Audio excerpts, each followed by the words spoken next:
Welcome to Breakups, Broken Hearts, and Moving On with Janice Formichella. I'm Janice Formichella, a breakup coach passionate about supporting others to learn from their breakups, overcome loneliness, love being single, and see the end of a relationship as the beginning of a magical, sexy new chapter in life. I am here each week to share with you the tools that I have learned through my own painful breakups, through hitting rock bottom more than once, and through working with people all around the world to heal their broken hearts. If you are looking for hope and strength to move on from your breakup and resources to enjoy your new life, you are in the right place, and I've got your back.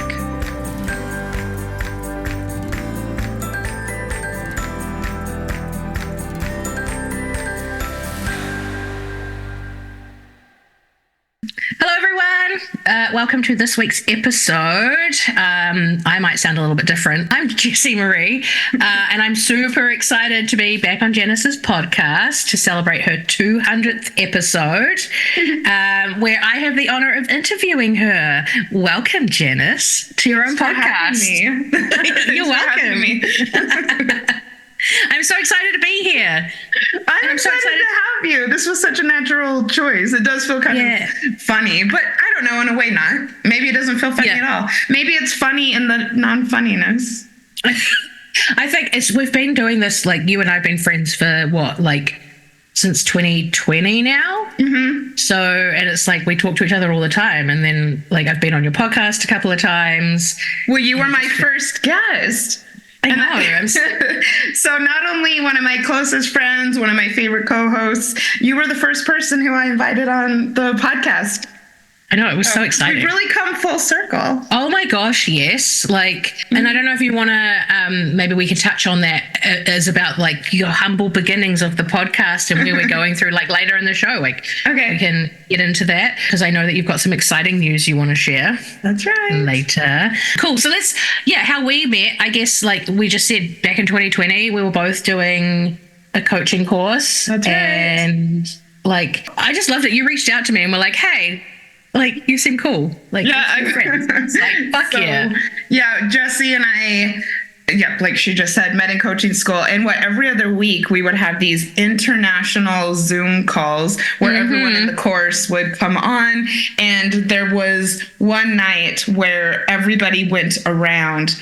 Or no, everyone who wanted to went around and said what their niche was going to be. Mine at the time, and still to a certain extent today, was breakups.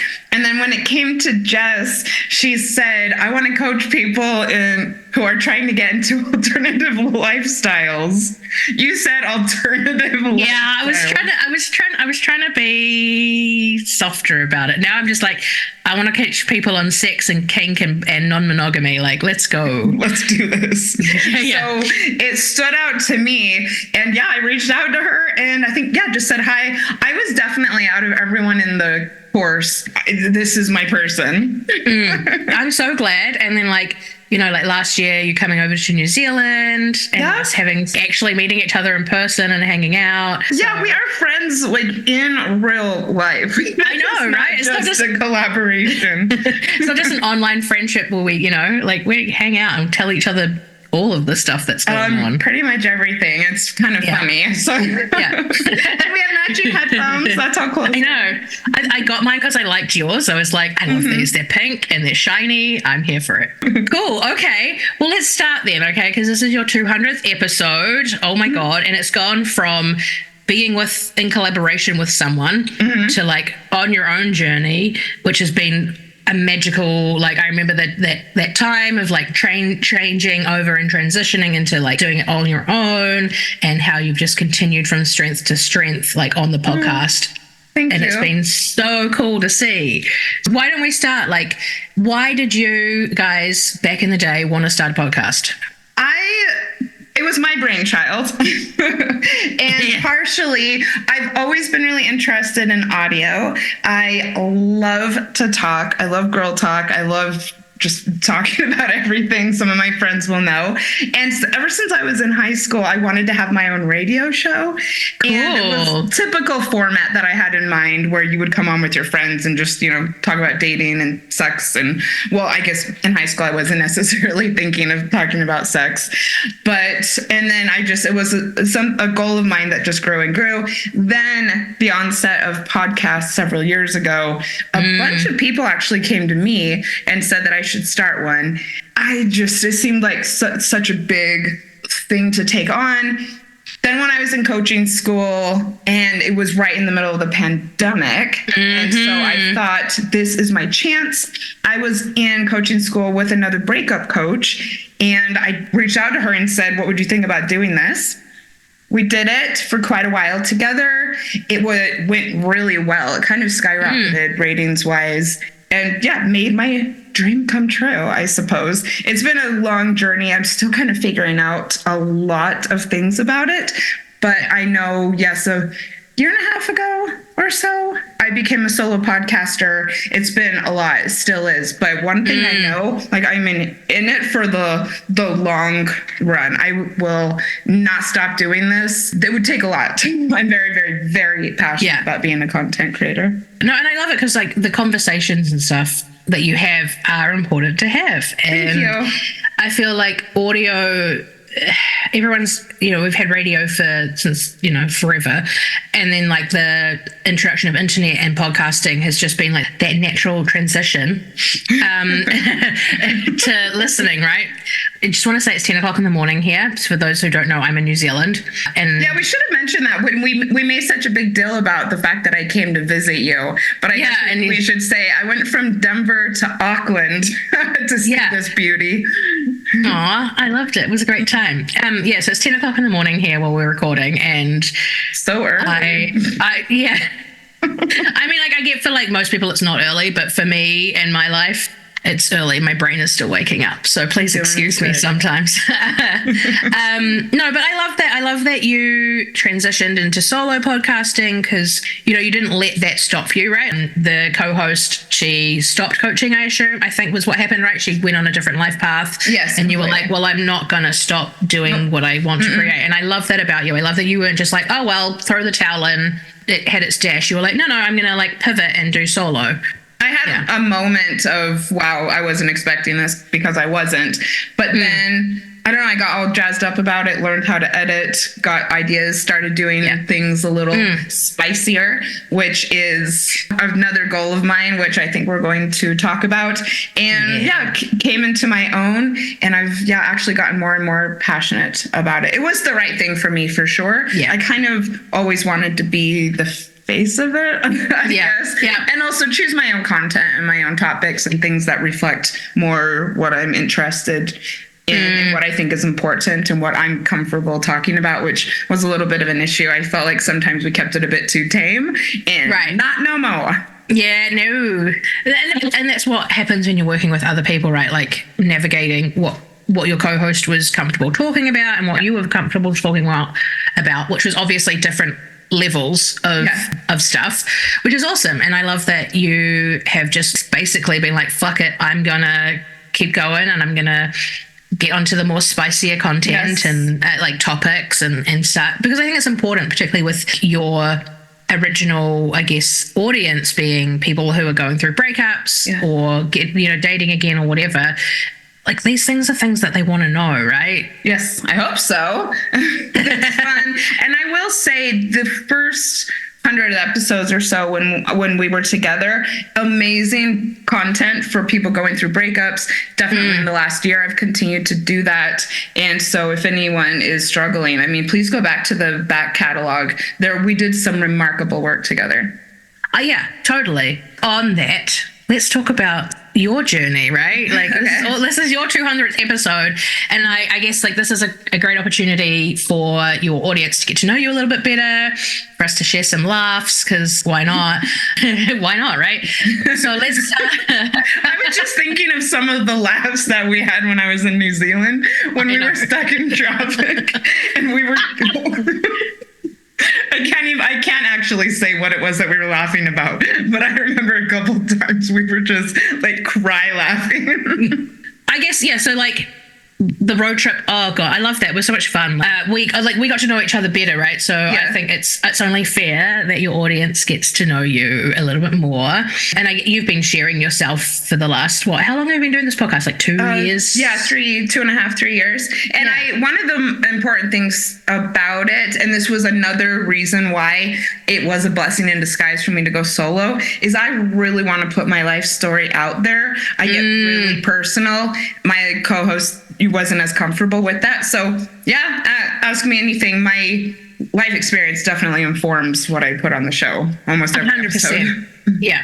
Okay, well, let's start then with your growing up, right? Because you grew up, and I'm assuming most of your audience know this already, you grew up Mormon, right? Yeah. Yeah, and then decided to leave the church. I bounced. You bounced. You're like, mic drop, I'm out. I was kind of. So why don't you touch on that? Like, for me, I've not experienced that, right? Like, I haven't been through that. And it's always curious to me when you talk about it. And I think it also then shapes who you are as a person and decisions you probably made later on in life and the work you're doing now in your community with like the ex-Mormon group you run. So let's talk about that. Like, what had you go, oh, this isn't for me anymore? A lot of people ask me if I always knew or when I knew. So yes, I was raised in an extremely, extremely devout Mormon family. And that's an interesting part of the story because I was one of the first people I ever knew to leave. My family was so devout. I'm not sure exactly where I got the courage. I always knew I was a little different growing up because I was so interested in the outside world more than the people around me, for sure. I remember even from a young age when there would be like a women's rights protest. That's one of my earliest memories of being interested in what was happening on the outside. There was a women's rights protest on the news. I was 5. And I am sitting there. I was on my belly, watching TV with my mom. And I remember, like, women do stuff like that? I'm like, what are all these women doing in the streets? And my mom goes, do you know who those women are? I'm like, I don't know. And she goes, those are women who don't want to have babies. You're like, sign me up. I'm there. Yeah. And then just growing up, just so curious, always wanting to travel, always wanting to know what people on the outside did. And then I always wanted to work and go to college and have a career. And those two things, I was even frustrated because I felt like the only one and also received such little support. So there was that. And then what was ironically the nail in the coffin for me, I always wanted to go to like college, as I said, out of state to a school, on the outside to learn about life. And then my senior year, I find out that my parents would only allow me to go to a church school. I'm sure everyone is familiar with Brigham Young University. I was kind of devastated, but I wasn't going to stay home. They said you can stay at home and go to, a local school, or you can apply to BYU. It wasn't even an option. Went to BYU. I cannot express to you how much I hated it.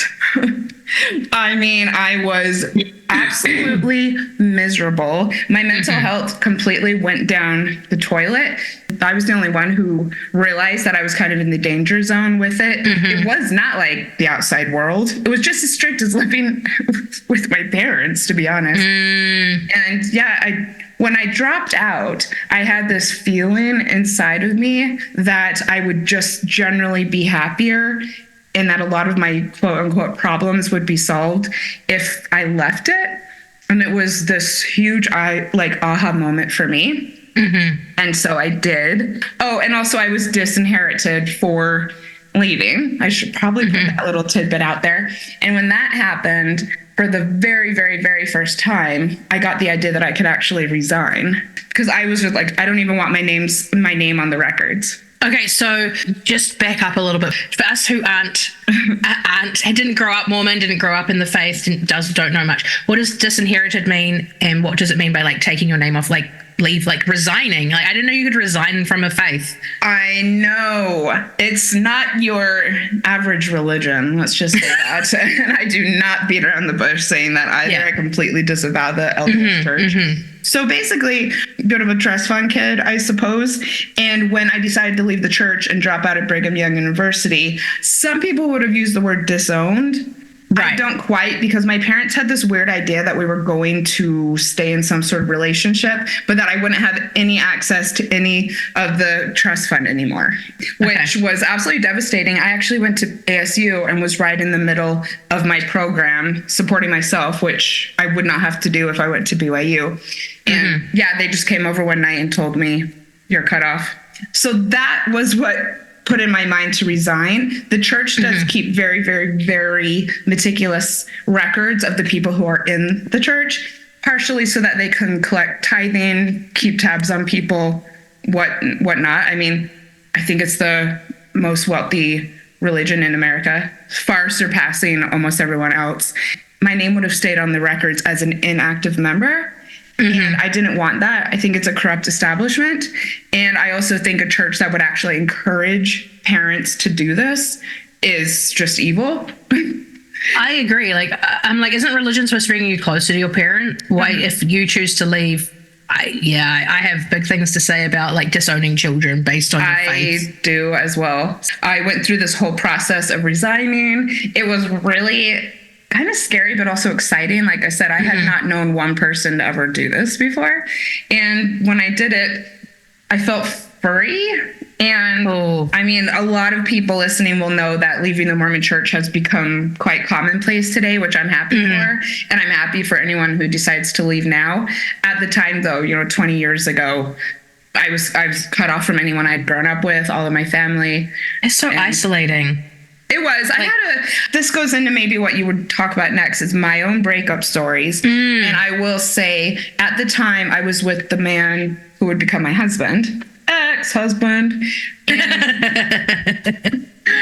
And he had never been Mormon, but he had grown up in our area, which was largely Mormon. And so he knew about the religion and was very, very, very supportive. And looking back, the divorce was less than amicable, but I look back very thankful that he was there for me. Yeah, good. Because I feel like that's, again, my issues with being isolated from a community when you decide to leave.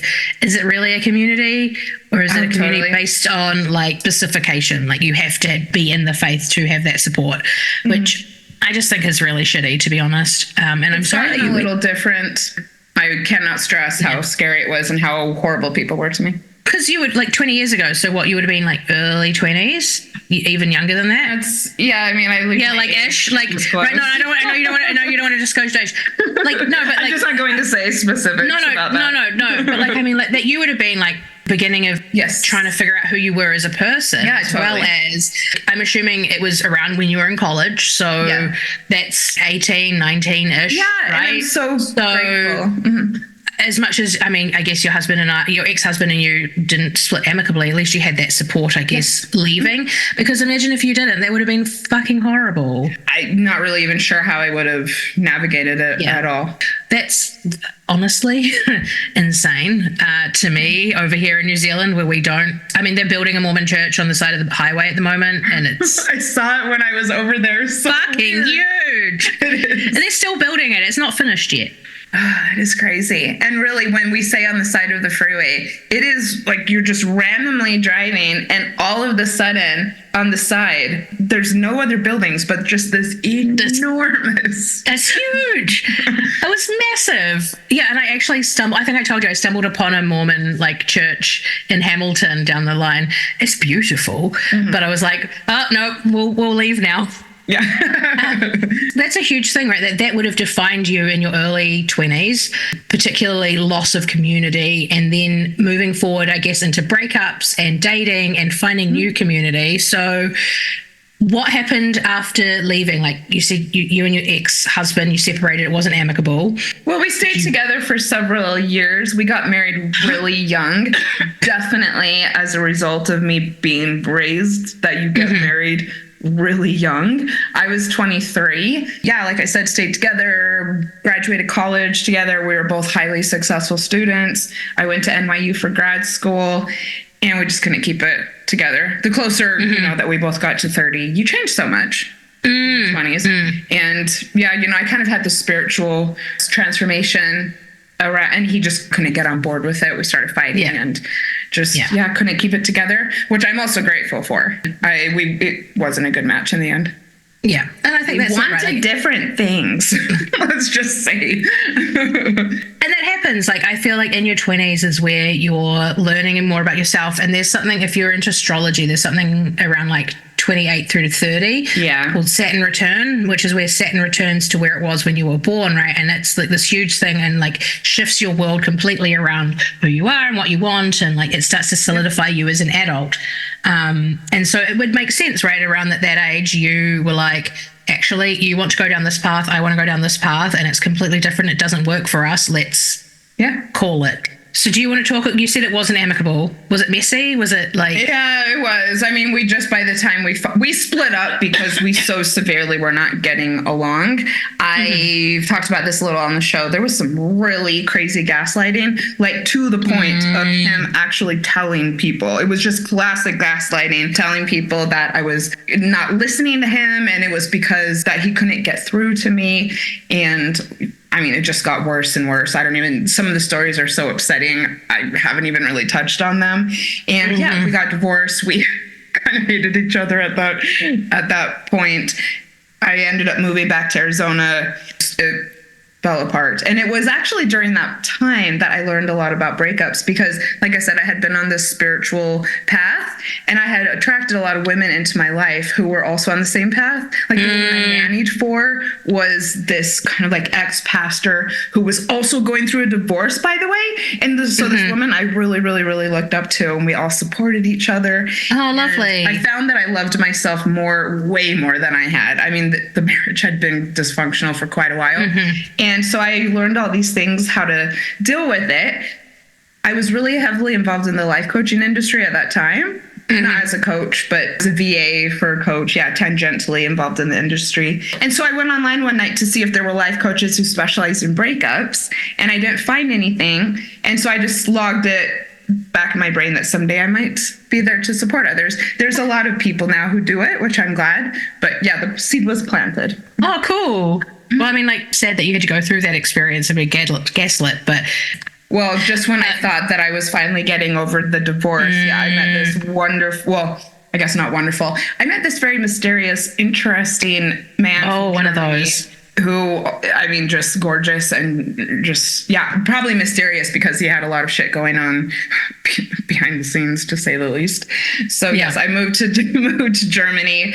He turned out to be an alcoholic in the way on the other side of the spectrum. Very, very, very advanced disease, very abusive alcoholic. When I finally was able to leave, and it did take me a long time, and this is a feminist who had actually worked in domestic violence shelters, on the Safe Center on my campus, and I still wound up in it. Wow. And I've fallen for the mysterious guy before. And really what that says is narcissist or abusive or like, this joker rang me in lockdown and was like, oh, I have this question to ask. Did I rape you? I hadn't spoken to him for 6 years. Bring up something I never even wanted to think about again. Yeah, right? I was like, no, and the fuck. We haven't spoken in like since we broke up. But again, I thought he was mysterious. So like we all fall for them, right? We're like, oh, this is alluring and sexy. Oh, it was. I mean, I remember the first moment I saw him, he walked into the room and there was something about this guy. And because he was so abusive, I got to learn firsthand what love bombing is. Oh, okay. And I was excited. I mean, the marriage had been kind of blah for a while. My ex had lots of hangups about money. And this guy was, wine and dining me, sending me such extravagant gifts, all these vacations. Yeah, it was super exciting, complete opposite of my husband. Yeah, I fell for it. Why wouldn't I? I was inexperienced about the world love. About the world, yeah. Yeah. But I mean, and what I want to say is it took me several times leaving and going back, which that's very typical of women in domestic violence. But when I finally left for good, and law enforcement was involved. It was a very serious situation. Then I had kind of the opposite experience. I had no one supporting me, which sounds kind of crazy. People who are supporting someone going through domestic violence get really, really worn down by it, because you try and help someone, you're all excited that they leave, and then they go back, and you're like, well, fuck, I'm so glad that I tried to help you. And then, you know, by the time the fourth time rolls around, everyone's like, well, we're fed up. We told you already. And that's definitely what happened. People wouldn't let me talk about it. It was so traumatizing. I mean, my friends had given up at that point. I was so isolated. I hadn't really even kept up my friendships. My parents were completely over it. And so then I thought, again, we need people who help people going through breakups. Yeah. And that, like, I totally get it from both sides. Right? I've been not in a domestic violence relationship, but I've been in a shitty relationship where I've like gone back a couple of times before realizing that this is not actually going to work, because we like to see the potential in people, right? Yeah. Or like hope for the best. I've also been on the side of people going through that like 2 or 3, 4 times, and it's exhausting, and you're like, I get it. And the average person isn't equipped to deal with that. Like, we're not therapists, we're not coaches, we're just your friends and loved ones. And at some point it's like, well, we've done all we can, and you're still doing this stupid shit. There's nothing we can do. Again, that's the second point where you're like, oh, a breakup coach would have been great, right? Like to help you get through that, and someone who's non-involved, they're a third party, like they have nothing to do with you. Like as much as it sucks that you went through these 2 situations, it's kind of like these are the 2 points again that are leading to your career in the future. Fantastic, because we need more, like you said, and like I feel like more of that is popping up these days. And I wonder, it's probably similar for those coaches, right? Like they've probably got their own story to tell around how they were hurt and how they don't want that to happen to someone else, and they want to help other people. So I think it's really important, and it's important that what you bring is unique to you and will help the people who relate to that and are like, oh, right, you are ex-religious Mormon church, can I say cult? I'm happy with that.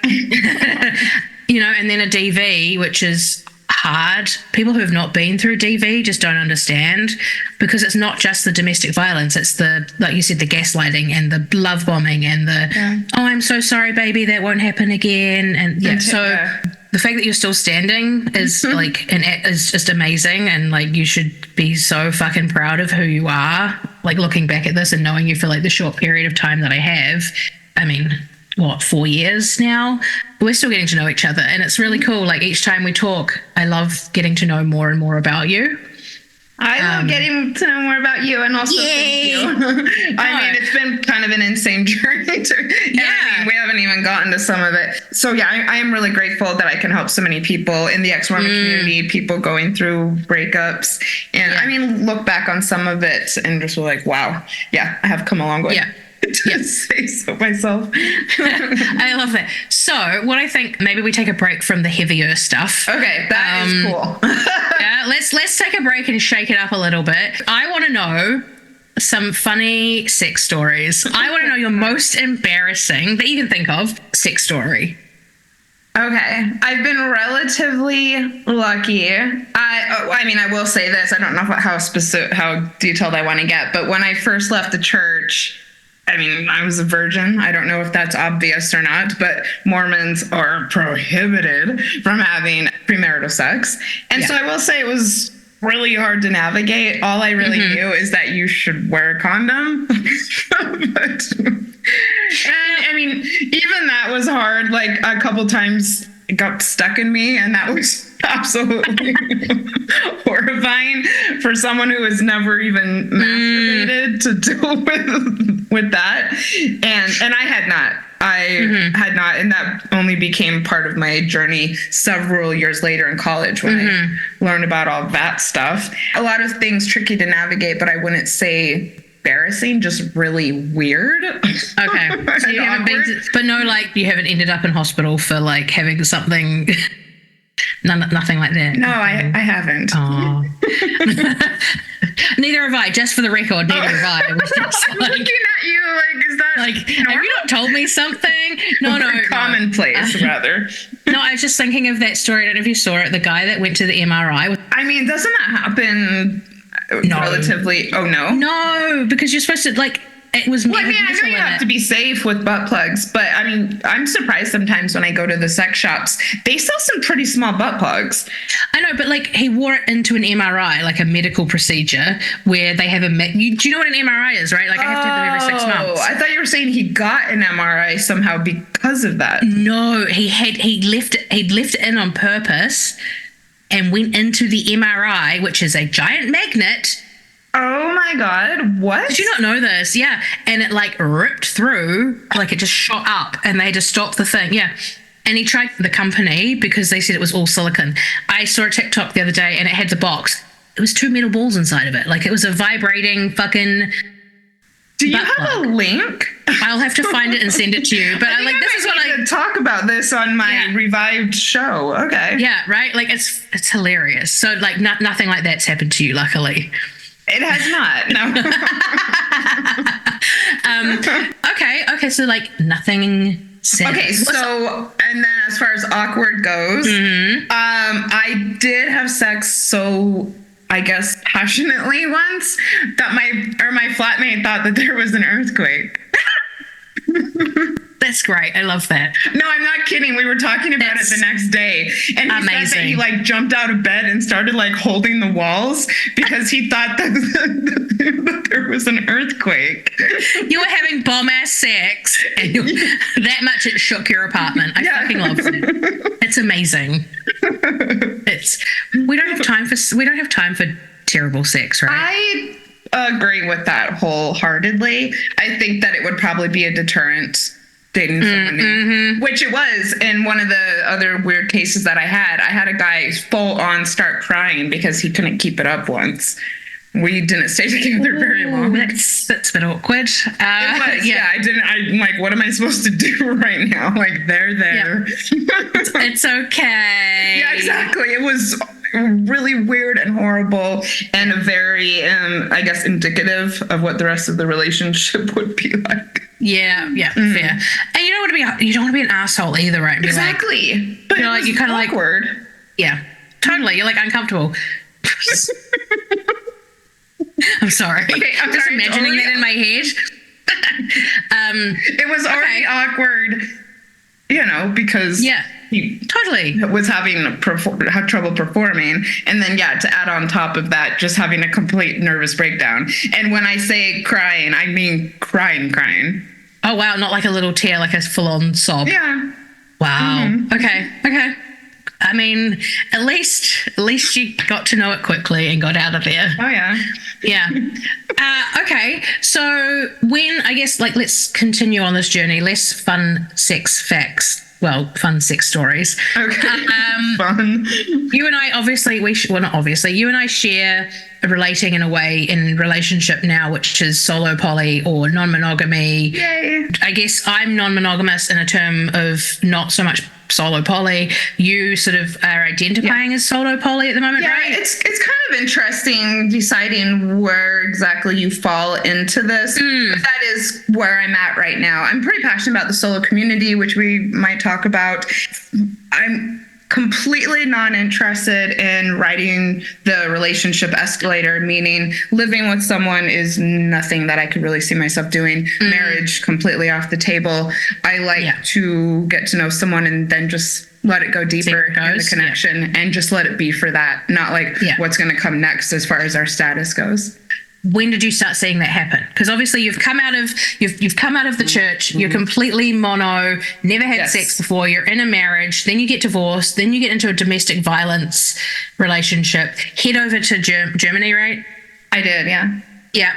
So what happens, like you come back? Well, so that I was with my abuser in Germany. And what ended up happening was, like I said, I lived with my parents, which we had such a rocky relationship. Ooh. We hadn't talked for 3 years at one point, and I didn't know what else to do. Anyways, they were pretty horrible, actually. I got an opportunity to go to Australia for a month. I was a freelancer and work on a project. So I go over there, and I absolutely fell in love with it. Not only were people being nice to me, Everybody also knew me just for me. They didn't know that I had just come from this situation. And Melbourne is a great place to live to a certain extent. And so, yeah, I just decided to stay. And 1 month turned into 5 years. Wow. Okay. So I did that for quite a while, did that little thing. So what happened was, I guess it all started when I got involved with the Five Rhythms community, which attracts a lot of funky people who are kind of doing things in a different way. I got hella involved in that, started meeting some people who were non-monogamous. It stood out to me as interesting, but I didn't think I would be interested because of coming from such a large family, always feeling very deprived of attention from my parents. I always thought I just need monogamy because then someone's just focusing on me. Yeah. But I met a lot of people. In fact, a lot of non-monogamous men asked me out, which I just didn't feel like it was for me. Then a couple years in, got equally involved in the orgasmic meditation community. And that's... Oh my God, non-monogamy is what they do. Yeah. I mean, listeners might be interested to know that I was really involved with One Taste for a while, which was one of the organizations that taught orgasmic meditation. And they have shut down because the founder is under investigation for numerous crimes. Anyways, I love the practice. It's a partnered clit stroking practice, and a lot of people there are non-monogamous. Again, more people asked me out. I mean, I remember the instructor who taught me, her partner became really fixated on me and flat out texted me one day and said, I want to have sex with you. I'm not kidding. Almost like that. And he said, I was living in Melbourne. He said, I'll fly you to Sydney. I just want to put it out there that I wanted to do this with you. I know. And he was really hot too. Yeah. And, he came to Melbourne at one point and took me out for a drink. And I just told him, I don't think I can do this. And we talked a bit about it. And he said, yeah, it sounds like maybe it's not for you. A year later, I went to Rainbow Serpent Festival in Victoria with a bunch of my poly friends. One thing led to another, and I ended up kind of hooking up with these two guys who were really, really close friends that weekend. And it was so beautiful because they were both equally kind of sharing this experience with me and even talking to each other about it, saying very, very respectful things about me and how they both, found me so attractive and appealing, and just no jealousy or even issues at all with that I was having this experience with both of them. And I said to one, like on the third or fourth day, I've always been scared of non-monogamy because I feel like I won't get enough attention and love. And he said to me, have you ever felt more loved and attended to than you have this weekend? And I was like, I'm sold. You're absolutely right. Yeah. Yeah. Oh, that's so beautiful. What a nice introduction. It was a lovely entry into it. I mean, when I moved to Denver, I didn't really meet anyone non-monogamous. And I was in some monogamous relationships. My last relationship, the breakup that I've talked about on the show, we were monogamous, but with the agreement that we'd eventually open it up. I would encourage anyone who finds himself in that situation and truly wants to be non-monogamous to not enter into it, because it didn't end up going the way that I had intended. But yeah, I am in it right now, like completely committed. It's not an option for me. I think once you've gone through those ones, right, like those relationships where you're like, oh, we'll start monogamous and then open up and they don't happen. And you're like, actually, no, I definitely know I'm non-monogamous. Yeah. You don't go back, right? You're like, no, this is it.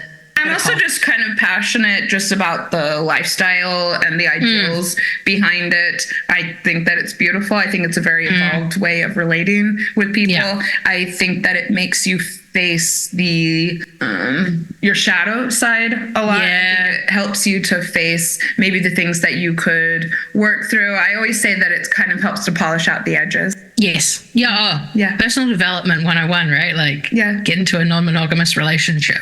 Like, Totally. If you've ever wanted to improve your communication skills. But that being said, I mean, this is a open, inclusive show. Yeah. It's very poly friendly. I know it doesn't resonate with a lot of people, but I actually think it makes me a better coach because, yes, I am with the relating and the maturity and the communication. Yeah. Yeah. And like, I'm not anti-mono, like, at all. Like, and I suppose you're not the same either, right? Absolutely it's just not for us. Different strokes for different folks. 100% how I feel about that. So, and it's nice to be able to then be able to relate to both, right? And be like, yeah, totally get that, wanting to have that one-on-one connection, that strong connection with one person and live with them and have children and go down that path. But if it's not for you, it's not for you, and it's okay to explore other options. And that's why it's so good now that we do have communities for non-monogamous individuals, also people who just simply aren't interested. And like I said, the relationship escalator, there's this community, people just like me. Also, I feel like I feel completely whole without a relationship. And I think that a lot of solo people feel the same. If I meet someone typically in the wild who I connect with, it makes it so much more exciting and interesting. Gosh, yeah. But I go into it knowing that I'm already whole and complete. And therefore, if it doesn't work out, I'm going to be okay. And that's the biggest part, right? Like, the quintessential point is you are okay as you are by yourself. Like, you don't need anyone else to fill a void or to, you know, like, that's so important. And I think that's amazing that you've got to that point through all this journey and you've realized that you're like, I'm cool by myself. Like, this is who I am. I love me first and foremost. Oh, yeah. And I look anything in the mirror like, hello, lover. Damn, girl. And so then that allows anything extra to be awesome and in addition to your life, not an escape or fill a void or like whatever you can generally get into a relationship for. Yeah, it makes it magical. And that's why I'm also, I keep on using the word passionate, but I truly am supporting people to learn how to love being single because it makes everything else just fireworks. Yeah.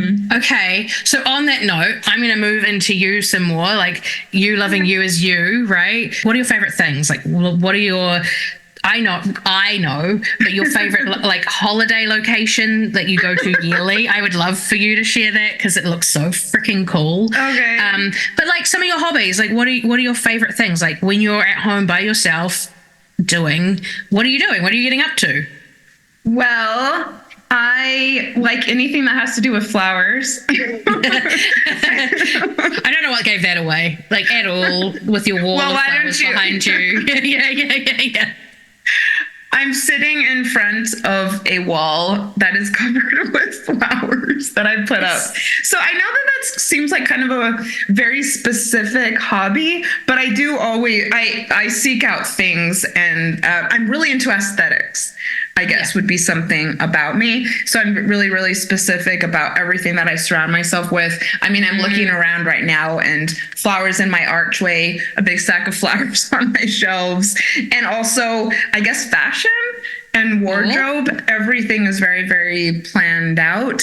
And I would say that my clothes are a hobby. I mean, I'm just very, very meticulous about putting things together. And I find a lot of joy out of it. Cool. So there's that, and I'm also a history nut. Yeah, women's history, especially. Because you work with is it the museum or the? Yeah. So women's history is something that goes back to my Mormon days. Partially, I mean, I was just interested in the women from my church, the women who were well known, I guess, from our history. And so, then when I got into college, I was an English major. And when we had to specialize, I chose women's lit and just got deeper and deeper into it. I'm a Frida Kahlo, I guess, like amateur scholar. I've read, I mean, I really do know quite a bit about her, and I'm actually looking around now, and that's also very influential in my decorations in my home. And yes, currently I am a volunteer at the Molly Brown House here in Denver. Cool. I primarily we have these 21 and over events every other month. And I also love to perform and be in front of an audience and put on costumes. And so, we do, kind of performances and interactive events that I volunteer for. Yeah. And play It's so cool. Thank you. I love that. Like, I love that. And like, when I see you on like Instagram and stuff, I love seeing like you dressed up in like the Victorian era dresses, and it's so awesome. I'm very interested in 19th century women's stuff. Cool. Okay. Yeah. That's awesome.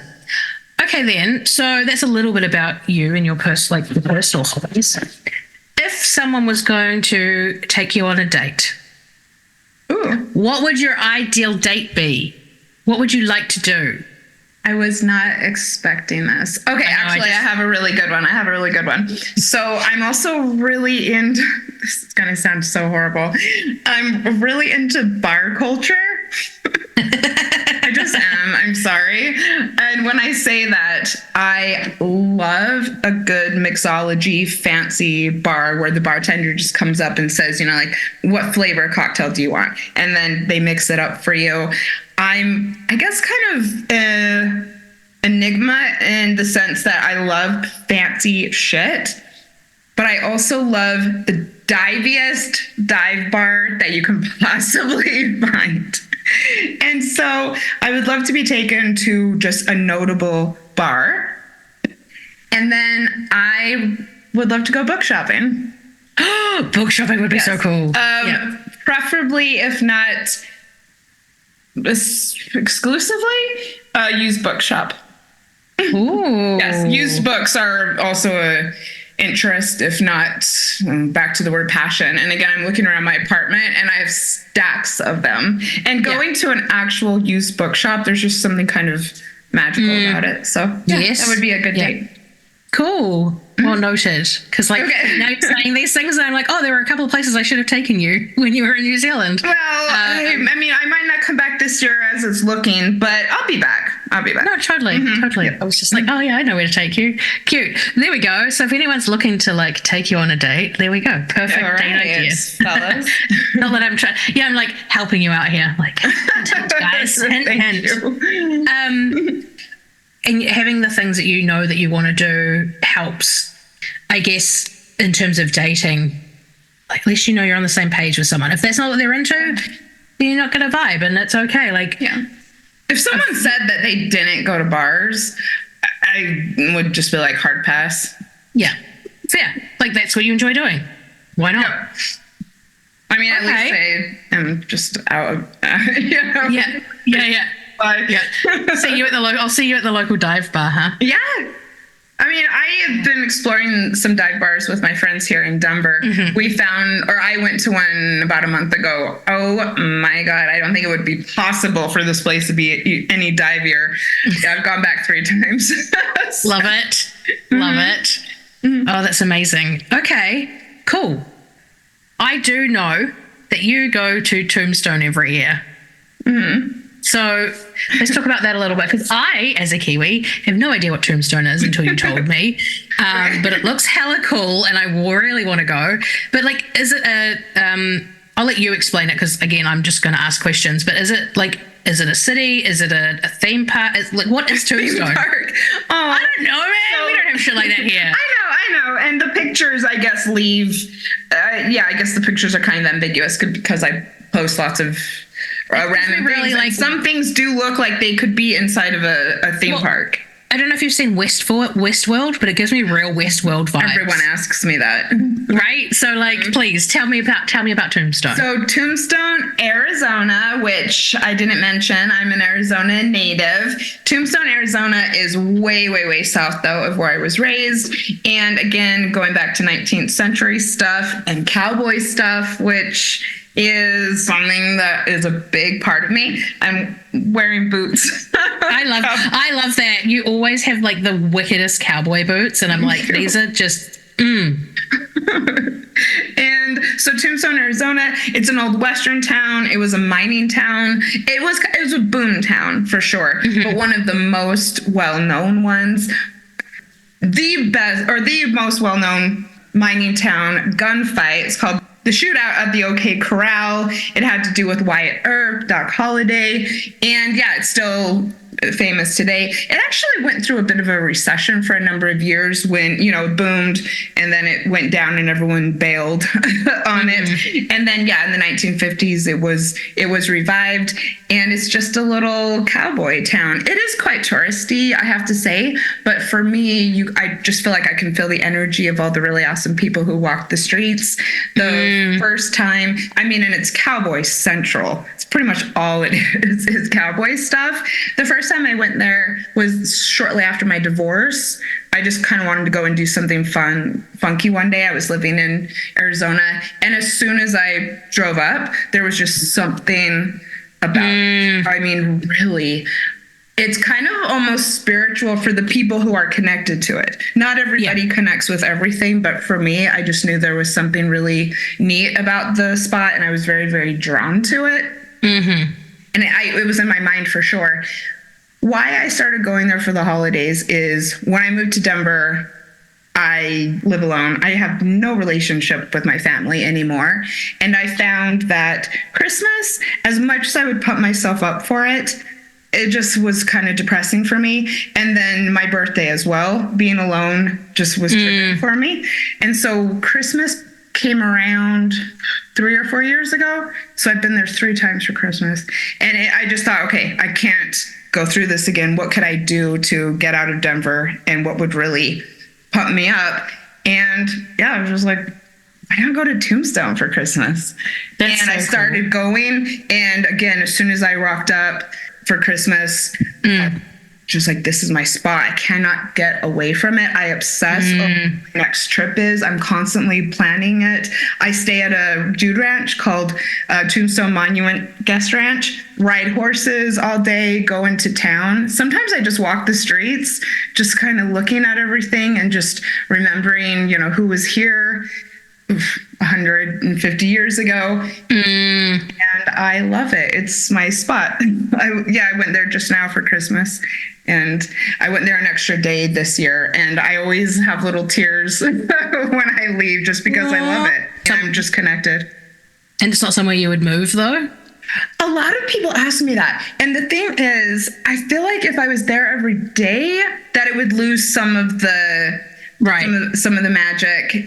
Maybe I could see when I retire, to be perfectly honest, but moving, no, I don't want it to become ordinary. Yeah. You want to keep that magic. Yeah. Yeah, cool. I love that. And I love that you've found somewhere that you can connect with, like your roots, I guess, or like your heritage in a way that feels good to you.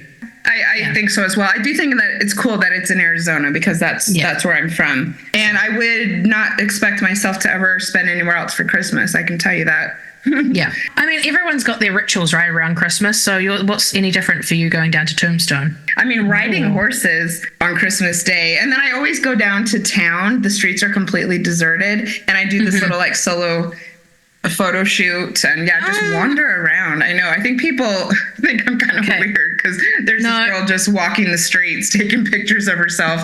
I'll stay down there for like 3 or 4 hours just walking the deserted streets.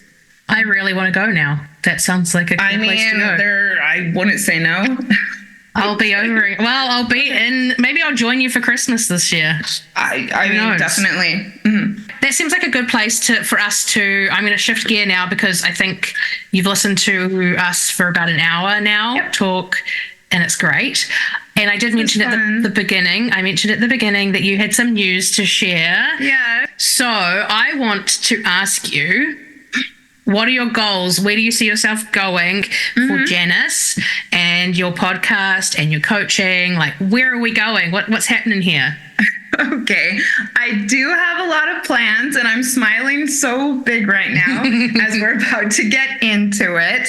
First of all, I am going to be starting some coaching programs that are specifically for single ladies who want to get ready to date again, but loving being single as a portal for that. I'm developing it right now. Hopefully it will turn into a group program full of women who maybe haven't experienced singlehood to its fullest and want to, and like I said, as a way to get ready to date again, or or not, but I know that a lot of people desire relationships, and I'd love to support them getting there. Yeah. I think it's, I mean, like relationship and like we talked about with the polyam, right? Like relationship doesn't have to look like the escalator. That's right. But also we are humans. We do like we do like to be around community and other people. So it makes sense. Which I get. But I also think, I mean, there's lots of different ways to be in relationship. 100%. I would love to also spread the word about that. I would eventually like to work with polyamorous couples or maybe people getting new into it. I am going to be launching a program along those same lines called Becoming Securely Attached.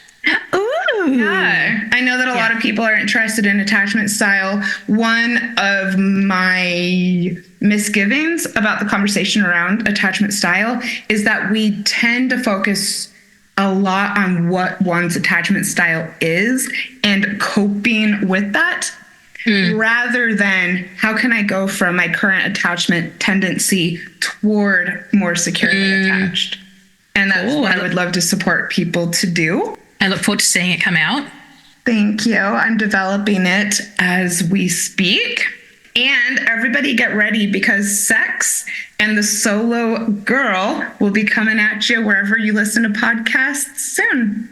How exciting. Yeah. I love it. I love it so much. Watching you where you started this podcast and where it's gone to now, Sex and the Solo Girl just makes so much sense, right? Like you've evolved from the breakup part, and I feel like it's evolved with you, right? You started there, right? And you were specifically around the breakup, and I love how you've like transitioned over the years and seen your like the conversations you've had on the podcast move from being solely around breakups to being a solo human and navigating life that way and enjoying life that way. So it makes so much sense that you've gone and been like, Sex and the Solo Girl. I'm really, really thrilled. It does feel really natural. I've started to really have this burning desire to do content around sex and solo living and healthy relationships, a dash of non-monogamy. And it was something that just like kept building and building and building. And I promise everyone I will still do content around breakups,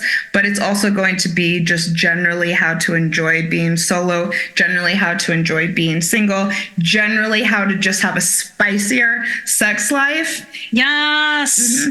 And I love that because breakup is still part of that, right? Like 1,000%. And I'm still so wanting to support people going through breakups.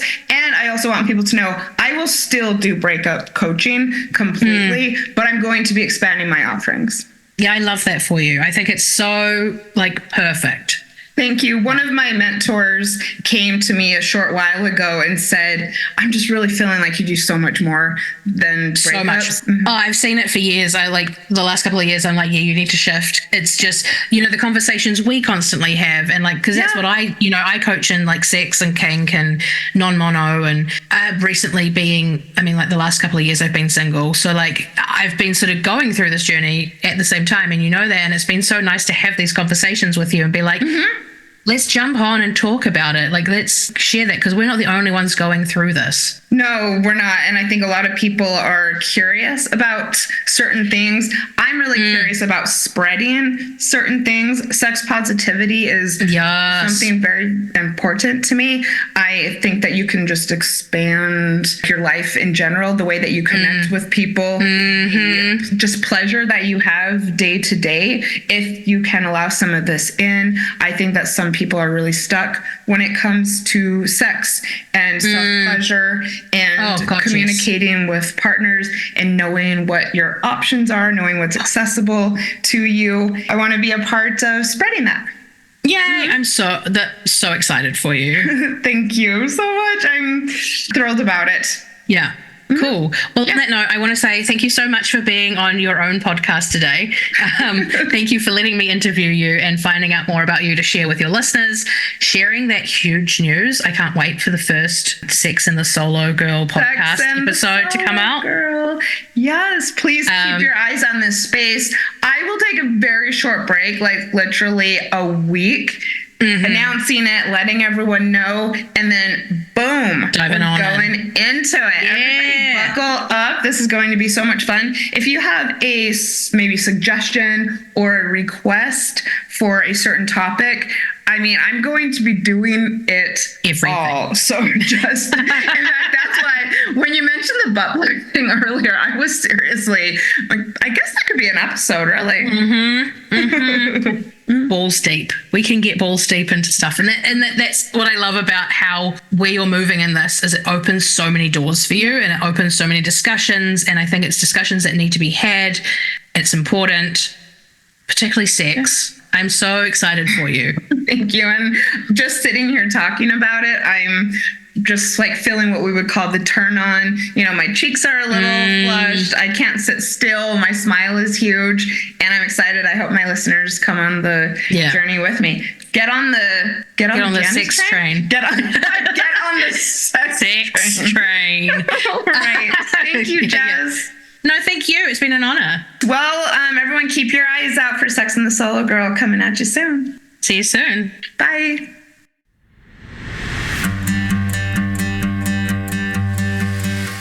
Thank you for listening to Breakups, Broken Hearts, and Moving On with Janice Formichella.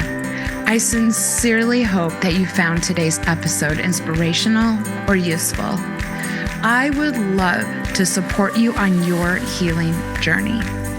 All you have to do is send me a message on Instagram at Breakups Podcast or email me at breakupspodcast@gmail.com and I will be in touch to get you started. Remember, if you are struggling with a broken heart, your feelings are temporary. I am sending you so much love and luck for the week ahead. You've got this.